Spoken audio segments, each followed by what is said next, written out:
அன்னையின் திருவடிகள் வணங்கி அனைவருக்கும் நல்வணக்கம்.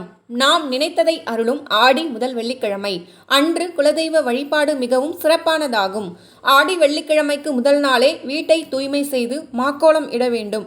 ஆடி வெள்ளிக்கிழமை பிரம்ம முகூர்த்த வேளையில் பூஜை அறையில் சுவாமி படங்களுக்கு சந்தனம், குங்குமம், பூக்கள் ஆகியவற்றால் அலங்கரித்து நெய் அல்லது நல்லெண்ணெயால் தீபமேற்றி அகல் விளக்கோ, காமாட்சி அம்மன் அல்லது வெள்ளி விளக்கு இவற்றில் எந்த விளக்கில் வேண்டுமானாலும் தீபமேற்றி அம்பாளை மனதார நினைத்து வழிபடல் வேண்டும்.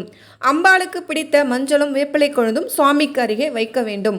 முடிந்தவர்கள் கலசம் வைத்து அம்பாளை வழிபடலாம்.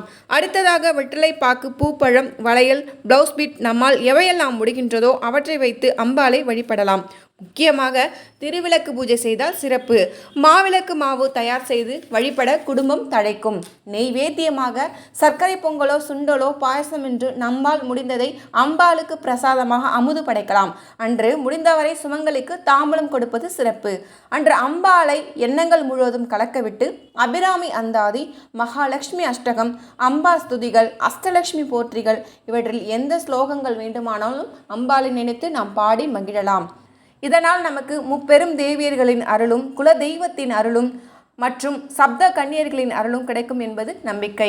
இவற்றையெல்லாம் வழிபட திருமண வரம் கைகூடும், குழந்தை பாக்கியம் கிடைக்கும், செல்வ செழிப்பும், வறுமை நீங்கி அனைத்து தடைகளும் விலகும் என்பது கண்டிப்பாக நிதர்சனமான உண்மை.